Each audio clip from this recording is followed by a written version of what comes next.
Hello everyone. Today we are going to discuss Semester 1 Basic Science and Humanities Tour Engineering Graphics and Design. Thank you, Professor Nikita. This subject is the backbone of basic science and humanities and helps students connect theory with the real world. আমাদের চারপাশের এই পৃথিবীতে লুকিয়ে থাকা জ্যামিতিক ভাষা আবিষ্কারের এই যাত্রায় সবাইকে স্বাগত। আচ্ছা, কখনো কি মনে হয়েছে যে আমাদের চারপাশে যা কিছু তৈরি হচ্ছে বা চলছে সেগুলো সব কিছুর পেছনে হয়তো একটা সাধারণ ব্লুপ্রিন্ট থাকতে পারে? চলুন আজ সেটাই আমরা একসাথে খুঁজে বের করব। প্রশ্নটা একটু অদ্ভুত লাগছে, তাই না? কোথায় একটা ৬ মারা ক্রিকেট বল, কোথায় মহাকাশে ঘুরতে থাকা একটা স্যাটেলাইট, আর কোথায় রাস্তায় চলতে থাকা একটা সাইকেলের চাকা। বাইরে থেকে দেখতে গেলে এদের মধ্যে কোনো মিলই নেই, কিন্তু আজকের আলোচনায় আমরা দেখব কিভাবে একটাই মূল নীতি এ সবগুলোকে এক সুতোয় বেঁধে রেখেছে। ঠিক আছে, তাহলে চলুন শুরু করা যাক। এই ৫টা ধাপের মধ্যে দিয়ে আমরা আমাদের চারপাশে দুনিয়ার ডিজাইন বা ব্লুপ্রিন্টটা বোঝার চেষ্টা করব।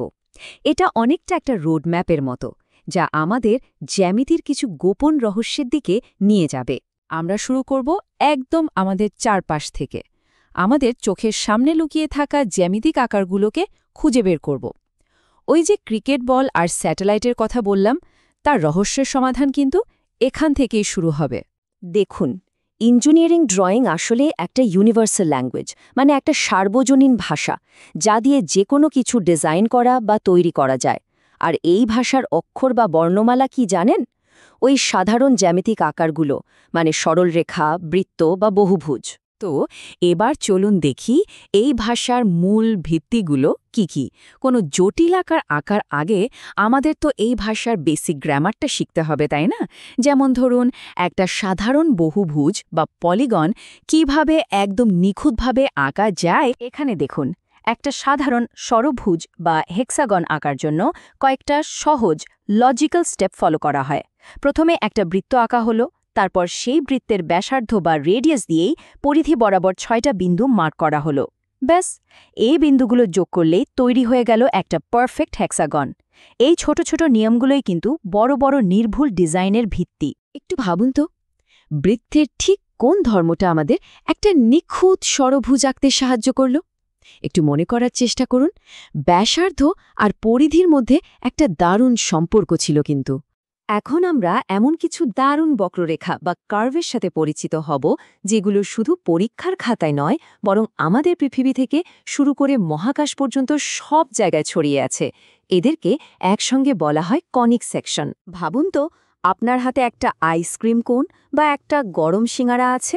যদি ওটাকে একটা ছুরি দিয়ে বিভিন্ন অ্যাঙ্গেলে কাটা হয়, তাহলে কাটার পর যে আকারগুলো তৈরি হবে সেগুলোই হলো এই বিশেষ বক্ররেখা। এই সহজ ধারণা থেকেই জন্ম নিয়েছে উপবৃত্ত, অধিবৃত্ত এবং পরাবৃত্তের মতো গুরুত্বপূর্ণ শেপ। এই স্লাইডটা কিন্তু দারুণভাবে পুরো বিষয়টাকে সহজ করে দিয়েছে। এখানে দেখুন ৩ ধরনের বক্ররেখা: উপবৃত্ত বা এলিপস, পরাবৃত্ত বা প্যারাবোলা, আর অধিবৃত্ত বা হাইপাবোলা।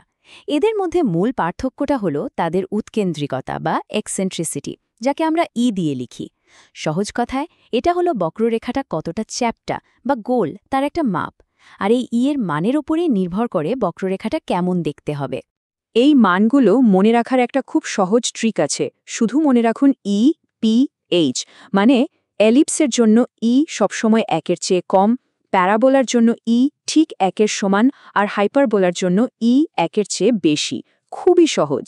উপবৃত্ত বা এলিপস হল সেই রাস্তা, যে রাস্তা ধরে আমাদের পৃথিবী বা অন্য গ্রহরা সূর্যের চারপাশে ঘোরে। এর দুটো ফোকাস পয়েন্ট থাকে, আর গ্রহের কক্ষপথের যে কোনো বিন্দু থেকে এই দুটো ফোকাসের দূরত্বের যোগফলটা সবসময় একই থাকে। আর পরাবৃত্ত বা প্যারাবোলা, ধরুন কোনো ব্যাটসম্যান একটা ছক্কা মারলেন, বলটা যে বাঁকানো পথে উড়ে গেল, ওটাই একটা পারফেক্ট পরাবৃত্ত।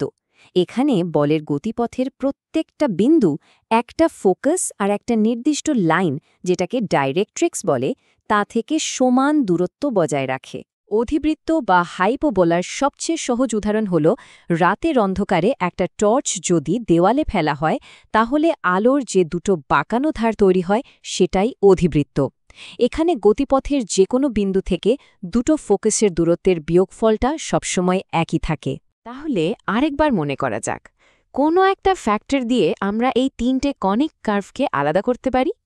উত্তরটা কিন্তু ওই অক্ষরের মধ্যেই লুকিয়ে আছে। এতক্ষণ তো আমরা স্থির আকার নিয়ে কথা বললাম, এবার চলুন দেখি গতি থেকে কি কি দারুণ কার্ভ তৈরি হতে পারে। যেমন ধরুন, কোনো কিছু গড়িয়ে গেলে বা খুলে গেলে যে সুন্দর আকার তৈরি হয়। যখন একটা সাইকেল চলে তখন তার চাকার পরিধির ওপর যদি একটা বিন্দুকে কল্পনা করা হয়, সেই বিন্দুটা যে একটা সুন্দর লাফিয়ে লাফিয়ে চলার মতো বক্ররেখা তৈরি করে, তাকেই বলে সাইক্লয়েড। এটা হলো ঘূর্ণন আর সরলরৈখিক গতির একটা অসাধারণ মিশ্রণ। ইনভলিউট কার্ভটা খুব মজার। ভাবুন, একটা লাটাইয়ের চারপাশে সুতো জড়ানো আছে আর আপনি সুতোর মুখটা ধরে টান টান করে খুলছেন। সুতোর শেষ প্রান্তটা যে পথে এগোবে সেটাই হলো ইনভলিউট। আর জানেন, এই আকারের জন্যই গাড়ির গিয়ার বক্সে দুটো গিয়ার একে অপরের সাথে একদম মসৃণভাবে শক্তি পাঠাতে পারে। এটা মনে রাখার সবচেয়ে সহজ উপায় হল ইনভলিউট মানেই কোনো কিছুকে আনওয়াইন্ড করা বা খুলে ফেলা। তাই মনে রাখবেন, ইনভলিউট মানেই খোলামেলা। আর স্পাইরাল, আরে এটা তো আমাদের সবার প্রিয় জিলিপির প্যাচ। গরম তেলে কারিগর যেভাবে জিলিপি ভাজে, ওটাই আর্কিমিডিয়ান স্পাইরালের দারুণ উদাহরণ। অথবা পুরনো দিনের গ্রামোফোন রেকর্ডের ওপর পিনটা যেভাবে ঘুরত, সেটাও একই জিনিস। এখানে ঘূর্ণন আর সরণ দুটোই একটা নির্দিষ্ট হারে হতে থাকে। তাহলে গাড়ির ইঞ্জিনের ভেতরে দুটো গিয়ারকে মসৃণভাবে ঘুরতে কোন বিশেষ বক্ররেখাটি সাহায্য করে? উত্তরটা কিন্তু আমরা একটু আগেই আলোচনা করেছি। আমরা প্রায় শেষের দিকে চলে এসেছি। এখন প্রশ্ন হল, এই সব জ্যামিতিক আকার আর বক্ররেখার শিখে আমাদের লাভটা কি? এর গুরুত্বটা ঠিক কোথায়? আসল কারণটা হল, এই আকারগুলো শুধু পরীক্ষায় পাশ করার জন্য নয়। অ্যারোস্পেস ডিজাইন থেকে শুরু করে রোবটিক্স, আর্কিটেকচার থেকে কম্পিউটার গ্রাফিক্স, সবকিছুর ভিত্তি হল এই জ্যামিতিক ভাষা। যারা এই ভাষাটা ভালোভাবে আয়ত্ত করতে পারে, তারাই ভবিষ্যতের প্রযুক্তি তৈরি করার ক্ষমতা রাখে। আজকের এই জ্ঞানই কিন্তু কালকের নতুন আবিষ্কারের চাবিকাঠি। তাহলে চলুন এই ভাবনাটা নিয়েই আজকের আলোচনা শেষ করা যাক। একবার ভাবুন তো, এমন কোনো বক্ররেখা কি থাকতে পারে যা এখনও আবিষ্কৃত হয়নি, কিন্তু যা ভবিষ্যতের কোনো যুগান্তকারী প্রযুক্তি, যেমন হয়তো আরও দ্রুতগতির স্পেস ট্রাভেল বা আরও উন্নত আর্টিফিশিয়াল ইন্টেলিজেন্সের দরজা খুলে দেবে? সম্ভাবনাটা কিন্তু সত্যিই অসীম।